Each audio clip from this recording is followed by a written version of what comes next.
2025년 인류의 미래는 전례 없는 위기에 직면해 있습니다. 핵전쟁, 소행성 충돌, 급격한 기후변화. 지구가 멸망할 수 있는 수많은 시나리오들이 현실이 되어가고 있죠. 이에 전 세계 과학자들은 인류 최후의 보루라 불리는 곳에 모든 희망을 걸었습니다. 바로 경상북도 봉화군에 위치한 백두대간 글로벌 시드볼트. 유엔이 인정한 전 세계에 딱 두 곳 밖에 없는 국제종자보관소 중 하나가 바로 우리나라에 있는 겁니다. 이곳을 호시탐탐 노리는 전 세계 국가들. 그리고 이에 맞서 억만금을 제시해도 흔들리지 않겠다는 한국의 신념. 한국판 노아의 방주 그 반전의 이야기를 지금 시작합니다. 그 전에 오늘의 이야기를 전하는 소담에게 여러분의 좋아요와 구독, 알림 설정은 가장 큰 힘이 됩니다. 안녕하세요. 저는 클레르 모로입니다. 파리 대학에서 식물유전학 석사를 마치고 박사과정을 밟으며 이제 막 프랑스 국립농업연구소에 들어온 신임 연구원이에요. 솔직히 말하면 아직 경험도 부족하고 세상에 대해 모르는 게 너무 많은 풋내기죠. 제가 연구하고 있는 분야가 바로 시드볼트, 즉 종자 저장소입니다. 이곳이 무엇인지 설명드리자면 핵전쟁이나 소행성 충돌, 급격한 기후변화 등 인류를 위협하는 모든 대재앙에 대비해 전 세계의 종자를 안전하게 보존하는 인류 최후의 보루예요. 지구가 멸망 위기에 놓인다면 살아남은 인류의 생존을 위해서 또는 이미 멸종해버린 식물을 다시 생태계에 복구할 수 있도록 미래를 대비하는 매우 중요한 시설입니다. 전 세계에는 수많은 종자보관소가 있지만 유엔에서 공식 인정한 곳은 단 두 곳뿐이죠. 하나는 노르웨이 스발바르에 있고 또 다른 하나는 한국 봉화에 있습니다. 스발바르는 농작물 종자를 보관하고 한국 쪽은 야생식물 종자를 보관하는데 솔직히 저는 그때까지 스발바르가 진짜 메인이고 한국 쪽은 그냥 보조적인 역할을 하는 정도라고 생각했습니다. 대학교에서도 교수님들이 주로 스발바르 이야기만 하셨고 유럽의 첨단 기술로 만든 그곳이야말로 인류의 진정한 방주라고 배웠어요. 지금 생각해보면 이게 얼마나 무지하고 편견에 찬 생각이었는지 정말 부끄럽기 그지없습니다. 바로 몇 년 전 충격적인 사건이 벌어진 게 시작이었죠. 바로 스발바르 국제종자저장소에서 침수 사고가 발생한 겁니다. 예상치 못한 고온과 폭우로 인해 입구 터널에 물이 유입됐다는 뉴스였어요. 다행히 주요 저장구역까지는 피해가 미치지 않았지만 이 사건은 전 세계 과학자들에게 엄청난 충격을 주었습니다. 그리고 최근 들어 전 세계적으로 이상기후가 더욱 심해지고 생물 다양성 보존에 대한 위기감도 고조되는 이슈들이 발생하면서 다시 한번 국제종자저장소가 주목을 받게 되었죠. 스발바르가 대재앙 앞에 정말 안전한가? 영국 왕립식물원의 데이비드 윌슨 박사가 세계 포럼에서 제기한 이 질문에 회의장이 술렁였어요. 기후변화로 북극의 온도가 계속 상승하고 있는데 영구동토층에 의존하는 스발바르가 과연 앞으로도 안전할 수 있을 것인가 하는 우려였습니다. 지난 침수 사건은 시작일 뿐일지도 모른다는 의견이 대다수였어요. 바로 그때 유엔 식량농업기구의 마리아 곤잘레스 국장이 조용히 입을 열었습니다. 다행히 우리에게는 또 다른 선택지가 있습니다. 한국의 봉화, 백두대간 글로벌 시드볼트죠. 순간 회의장이 조용해졌어요. 저는 뒤부하 교수를 쳐다봤는데 교수님도 놀란 표정이었어요. 곤잘레스 국장이 계속 말했습니다. 봉화는 스발바르보다 훨씬 완벽한 곳이죠. 지하 60m 화강암층에 위치해 있어 지진과 외부 환경 변화에 매우 강합니다. 영하 20도의 안정적인 온도 유지가 가능하고 주변이 1000m급 산으로 둘러싸여 있어 보안과 온도 조절에 최적의 조건을 갖추고 있어요. 저는 그때까지 한국의 시설에 대해 거의 아는 게 없었어요. 그저 한국에도 있다더라 정도의 막연한 지식뿐이었거든요. 하지만 곤잘레스 국장의 설명을 들으면서 점점 놀라게 되었습니다. 더 놀라운 건 봉화 지역은 과거부터 지도를 보고도 길을 잃기로 유명할 정도로 외부 접근이 어려워 보안 면에서도 완벽한 조건이었습니다. 심지어 이 시설은 한국이 1999년부터 시작한 장기 프로젝트로 지금까지 지켜오고 있는 거죠. 회의가 끝난 후 뒤부하 교수와 함께 호텔 로비에서 커피를 마시며 이야기했어요. 교수님, 한국의 그 시설에 대해 얼마나 알고 계세요? 제가 물었어요. 우리 모두가 스발바르에만 집중하고 있었지만 어쩌면 한국 봉화가 더 중요할지도 모르겠어. 교수님의 말에 저는 깜짝 놀랐어요. 야생식물 종자 보존이라는 건 농작물 종자 못지않게 중요하거든. 생태계 복원이나 새로운 작물 개발의 기초가 되니까. 그날 밤 호텔에서 저는 한국의 봉화에 대해 더 자세히 알아보기 시작했습니다. 산림청과 국립백두대 간수목원이 공동으로 운영하는 국가보안시설이라는 것, 경상북도 봉화군이라는 곳에 위치한다는 것, 그리고 무엇보다 놀라운 건 이 모든 것이 처음부터 한국만을 위한 게 아니라 인류 전체를 위해 만들어졌다는 사실이었어요. 저는 그 순간 깨달았습니다. 제가 지금까지 얼마나 좁은 시각으로 세상을 바라보고 있었는지를. 그리고 정말로 인류의 미래가 지구 반대편 한국의 작은 도시에 달려 있을지도 모른다는 사실을요. 제네바 포럼에서 봉화가 새롭게 주목받기 시작하자 예상치 못한 일들이 벌어지기 시작했어요. 저희 연구소를 포함한 관련 기관들의 갑자기 수상한 제안서들이 쏟아져 들어왔습니다. 그 중에서도 가장 충격적이었던 건 스위스 제네바에 본사를 둔 글로벌 바이오텍 재단 바이오퓨처에서 온 연락이었어요. 이들의 제안은 상상을 초월했습니다. 한국 봉화에 있는 시드볼트 시설에 대해 매우 흥미를 느끼고 있다면서 한국이 가지고 있는 이 시설의 운영권을 국제 컨소시엄으로 옮기는 작업을 함께 제안해 보자는 것이었습니다. 무려 10억 달러의 초기 투자는 물론 향후 연구개발에 필요한 모든 자금을 무제한 지원할 용의가 있다면서 말입니다. 10억 달러, 한국 돈으로 1조 3천억 원이 넘는 금액이었어요. 저는 그 숫자에 압도되었습니다. 교수님, 이 정도 돈이면 정말 대단한 연구를 할 수 있겠네요. 저는 순진하게 말했어요. 하지만 교수님의 표정이 심각해졌습니다. 클레르, 이들이 단순히 연구를 위해서 이런 제안을 하는 걸까? 보통 이들은 인류의 미래를 위한 종자 보존에 관심이 있는 게 아니야. 돈이 되는 유전자원을 선점하려는 경우가 많다는 것이 교수님의 설명이었습니다. 그때 저는 종자 저장소가 기업의 창고로 전락할 수도 있다는 위험성을 처음으로 깨달았어요. 클레르, 과학이 항상 순수한 목적만을 위해 사용되는 건 아니야. 교수님이 안타깝게 말하며 갑자기 한 가지 제안을 했습니다. 클레르, 한국 봉화시설을 직접 보러 가보는 게 어때? 마침 유럽 종자보존 연구 컨소시엄에서 실사팀을 꾸린다고 하니까 우리도 참여해보자. 저는 믿을 수 없었어요. 아직 신입 연구원인 제가 그런 중요한 실사팀에 참여할 수 있다니요. 정말요? 저 같은 신입도 갈 수 있어요? 물론이지. 젊은 시각도 필요하거든. 그렇게 저는 팀에 합류했고 동행한 팀원들은 정말 쟁쟁했어요. 모두 종자보존 분야의 권위자들이었죠. 인천공항에 도착 후 봉화까지는 차로 3시간 정도 걸렸어요. 처음에는 고속도로를 따라 달리다가 점점 산이 많아지기 시작했습니다. 도시의 번잡함이 사라지고 울창한 숲과 깊은 계곡들이 나타났어요. 정말 이런 산골에 세계적인 시설이 있을까? 사라 박사가 의심스럽다는 듯 중얼거렸어요. 저도 솔직히 의문이 들었어요. 주변은 온통 산과 숲뿐이었거든요. 하지만 차창 밖 풍경을 보면서 문득 깨달았어요. 이 지형이야말로 종자 저장소로는 완벽한 조건일지도 모른다는 걸요. 태백산맥 한복판에 도달했을 때 윤재석 박사님이 직접 우리를 맞이해 주었습니다. 어서 오세요. 지구의 마지막 보루에 오신 걸 환영합니다. 그의 농담 섞인 인사말에 저희는 웃음을 터뜨렸지만 곧 그 말이 농담이 아니라는 걸 알게 되었어요. 시설 입구는 생각보다 소박했어요. 하지만 보안 검색을 받으면서 이곳이 보통 장소가 아니라는 걸 실감했습니다. 국가보안시설답게 철저한 보안 시스템이 갖춰져 있었어요. 와, 정말 삼엄하네요.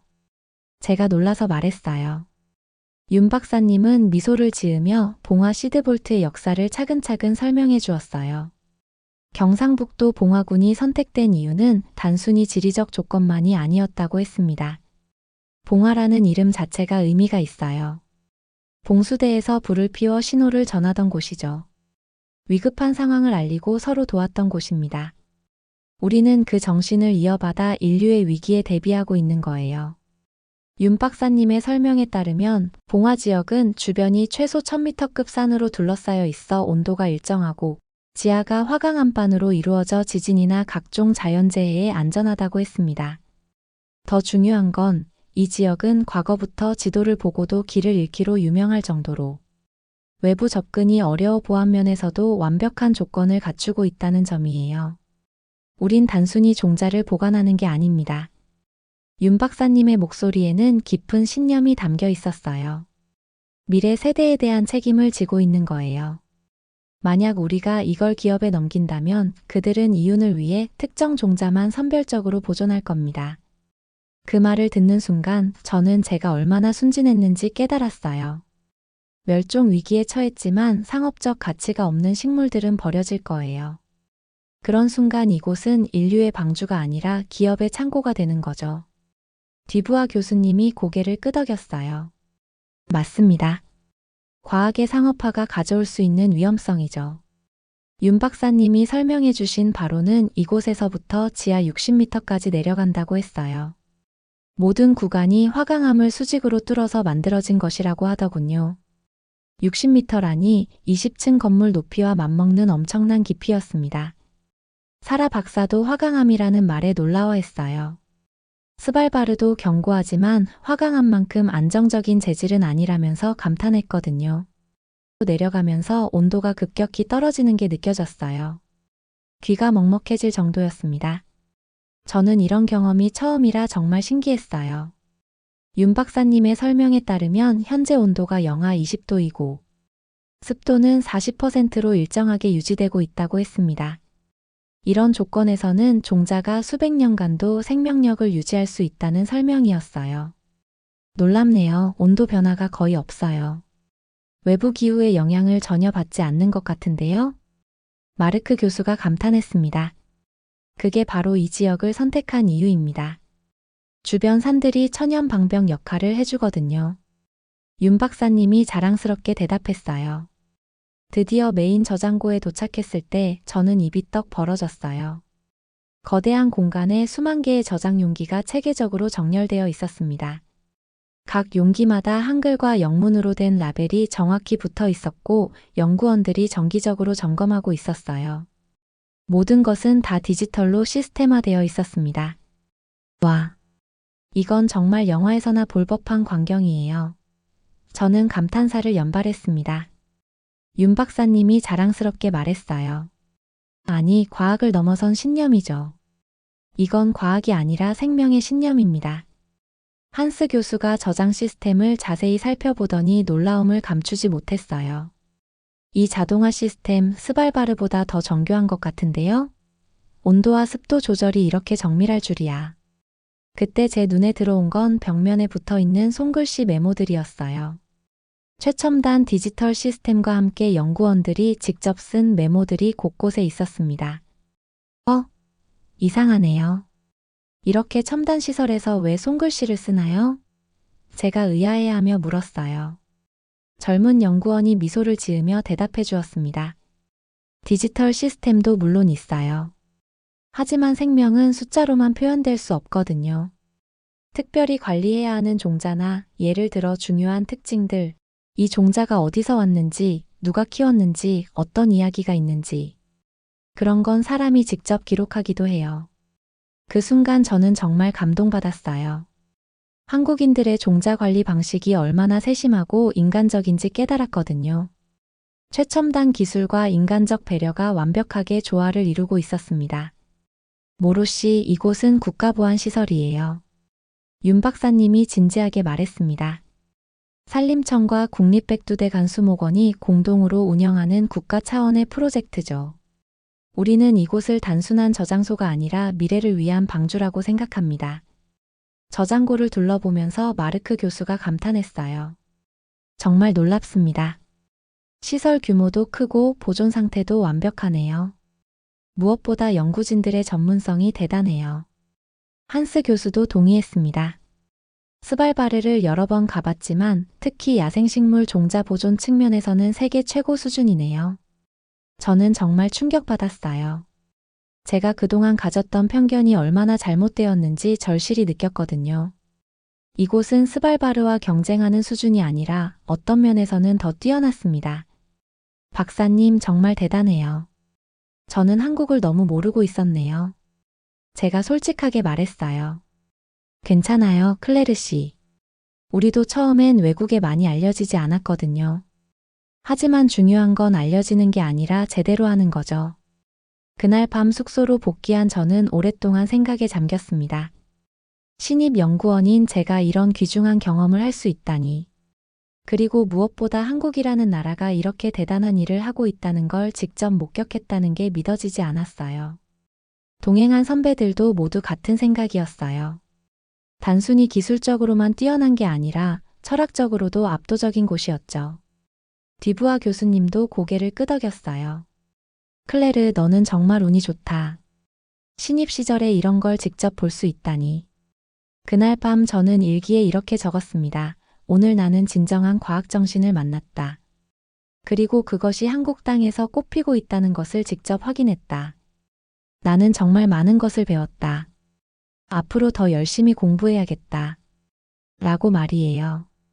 봉화 시드볼트 견학 이틀째, 윤재석 박사님이 저희에게 특별한 걸 보여주고 싶다고 하셨어요. 오늘은 좀 특별한 분을 소개해드리고 싶습니다. 윤 박사님이 미소를 지으며 말했어요. 이분 없이는 봉화 시드볼트의 역사를 말할 수 없거든요. 저희가 도착한 곳은 시설 한켠에 있는 작은 연구실이었어요. 그곳에서 70대 후반으로 보이는 할아버지 한 분이 현미경 앞에 앉아 뭔가를 열심히 관찰하고 계셨습니다. 이순기 선생님이세요. 윤 박사님이 소개해 주셨어요. 이분이 바로 봉화 시드볼트 초창기부터 함께해 오신 분이에요. 지금은 명예연구원으로 계시지만 여전히 매일 나오셔서 종자들을 돌보고 계세요. 이순기 할아버지는 우리를 보시더니 온화한 미소를 지으시며 저희를 작은 보관함 앞으로 데려가셨어요. 그 안에는 특별해 보이는 종자 몇 개가 들어 있었습니다. 이걸 좀 보세요. 할아버지가 조심스럽게 하나의 종자를 꺼내시더니 말씀하셨어요. 이 작은 콩 하나가 마을 전체를 살릴 수 있었지요. 어떤 뜻이신가요? 사라 박사가 궁금해하며 물었어요. 이건 야생콩이에요. 아주 오래전부터 우리 산에서 자라던 토종이죠. 그런데 개발이 진행되고 농약을 많이 쓰게 되면서 점점 사라져 갔어요.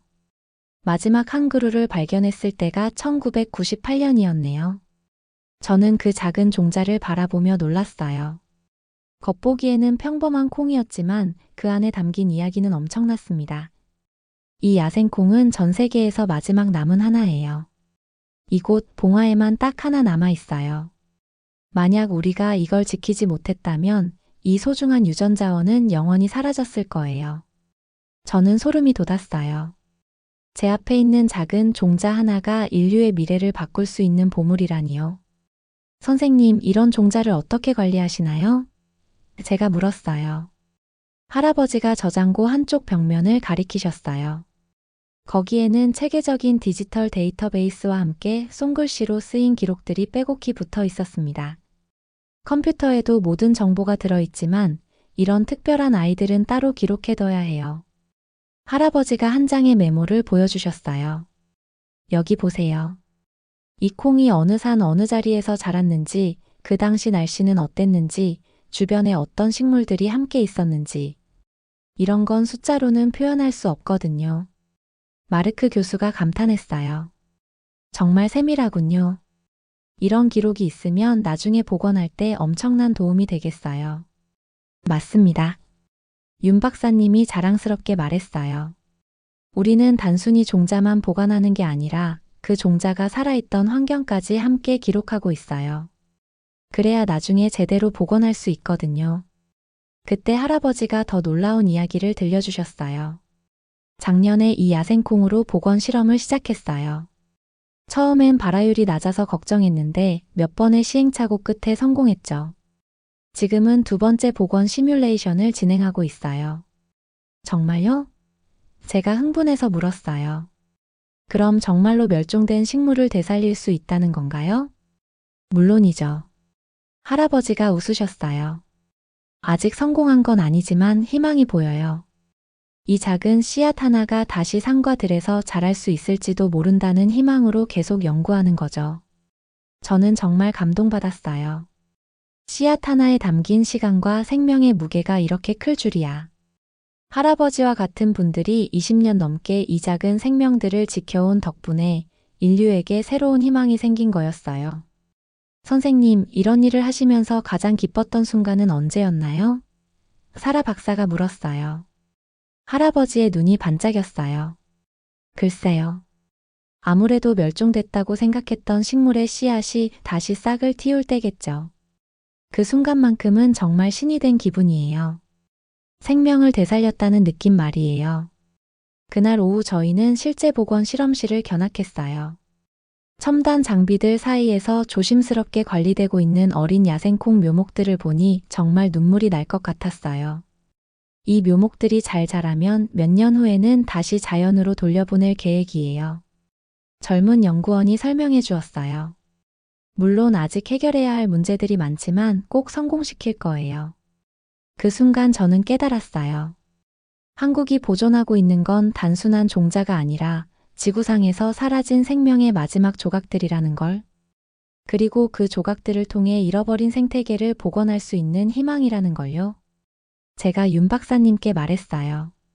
한국에 이런 곳이 있고 이런 일 하고 있다는 게 믿어지지 않아요. 윤 박사님이 미소를 지으며 대답하셨습니다. 하지만 우린 아직 할 일이 많아요.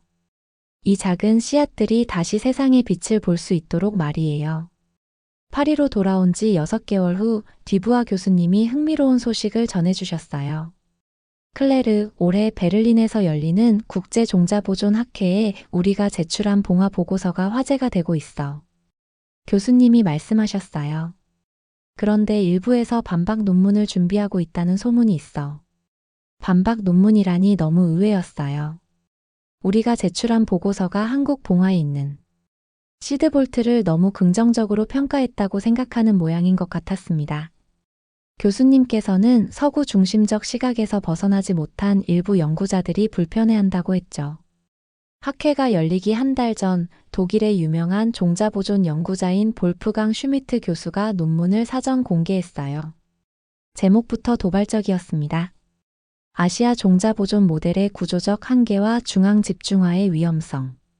저는 그 논문을 읽고 화가 났어요. 슈미트 교수는 한국을 직접 방문해 보지도 않고 단순히 서구 모델과 비교해서 봉화를 평가절하하고 있었거든요. 이건 너무 편견에 찬 시각 아닌가요?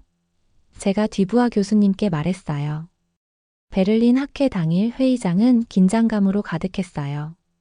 슈미트 교수가 먼저 발표를 시작했습니다. 종자보존에서 가장 중요한 것은 표준화된 시스템과 투명한 국제협력입니다. 하지만 일부 아시아 모델들은 지나치게 폐쇄적이고 비과학적인 감정론에 의존하고 있습니다. 그는 계속해서 봉화의 손글씨 기록 방식을 비효율적이라고 비판했고 한국의 독자적 관리 방식을 국제협력에 역행하는 것이라고 평가했어요. 저는 참을 수가 없었어요. 하지만 뒤부아 교수님이 제 어깨를 눌러주시며 차분하게 기다려라고 하셨죠. 슈미트 교수의 발표가 끝나자 질의응답 시간이 시작되었어요. 저는 손을 번쩍 들었습니다. 교수님, 혹시 봉화 시드볼트를 직접 방문해 보신 적이 있으신가요? 제가 물었어요. 아니요. 하지만 충분한 자료를 검토했습니다. 슈미트 교수가 약간 당황한 듯 얼버무렸어요. 저는 직접 가서 봤습니다. 제가 일어나서 질문을 이어나갔죠. 교수님이 비과학적이라고 하신 손글씨 기록들이 실제로는 디지털 시스템과 완벽하게 연동되어 있었어요. 오히려 더 정확하고 세밀한 관리가 가능했습니다. 회의장이 조용해졌어요. 그리고 국제협력에 역행한다고 하셨는데 봉화는 지난 20년간 30개국 이상의 연구진을 받아들였어요. 오히려 스발바르보다 더 개방적이었습니다. 그때 네덜란드의 마르크 교수가 일어났어요.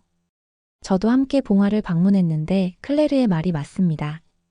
슈미트 교수님, 직접 보지도 않고 판단하시는 건 과학적 태도가 아니지 않나요? 영국의 사라 박사도 지지했어요. 저 역시 봉화의 시설과 운영 방식이 스발바르보다 뛰어난 면이 많다는 걸 확인했습니다.